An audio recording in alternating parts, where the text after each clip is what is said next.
Hello and welcome to another Doctor's Assistant 1 video, and today I'm doing another behind the scenes so far. This is to part 4 of,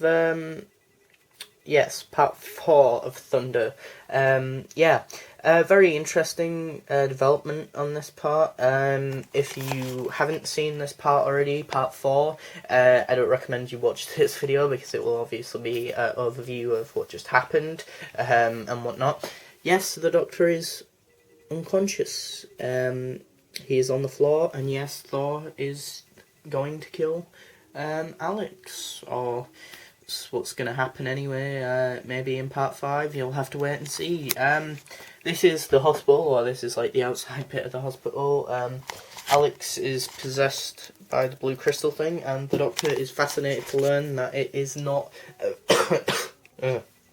a physical contact, so it can transfer its demonic power psychologically and through brainwaves. So yeah, that's how it's explained anyway, the scientific jargon out the way, that it is that sort of brainwave way of attacking people and whatnot. So yeah, but it mainly stems from the crystal. It can only like sort of attack or do psychic links between people very close to the crystal, so it can't just go like 1,000 light years away. So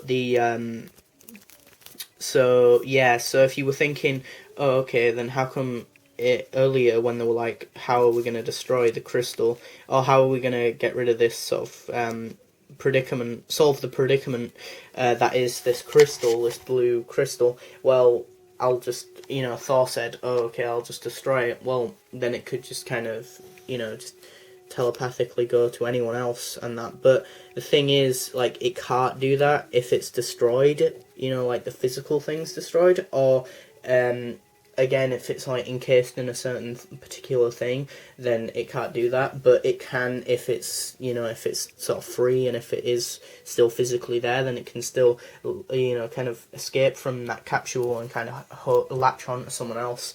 So yeah, so that's kind of why they want to either destroy it or take it away. Thor, interestingly enough, in this part, he kind of comes across as a bad guy.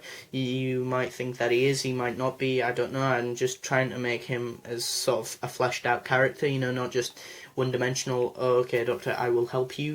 He has different opinions to the Doctor, he has different thoughts and opinions, and whether or not you agree with those thoughts and opinions is up to you.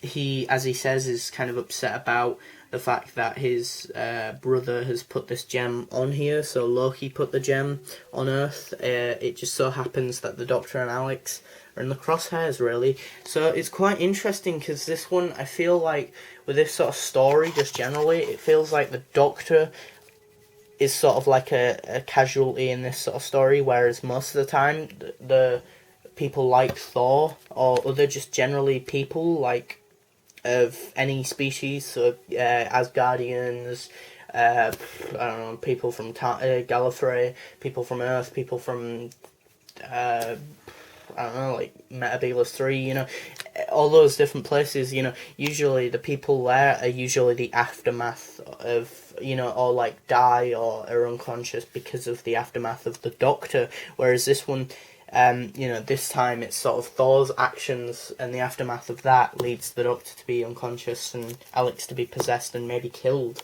in the next part. So, it's quite interesting so far. There's only, as I say before, there's only been one death with the Doctor character's death. That isn't the Doctor. Obviously, it's not like the 8th Doctor incarnation or a future incarnation of the Doctor in this story. It's just a Doctor.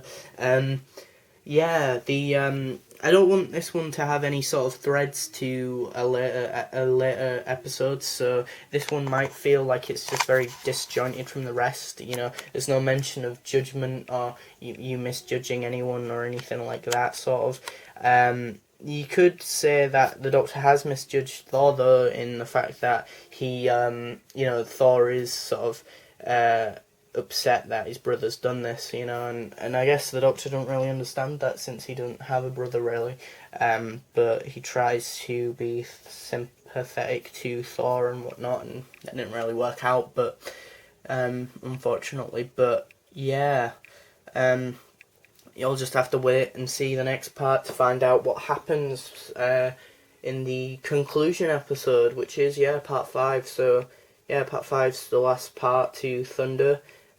Hopefully you will comment below whether or not you've really liked this story or not, or if you thought it was too long, too short, you didn't like the idea of Thor being in this story, or you love the idea of that, you didn't, whatever your opinions are on Thor's character, or the Doctor's, Alex, anyone's, or whatever, comment below. I'd love to know, and I will try and respond as soon as. So yeah, thanks for watching, comment, rate and subscribe.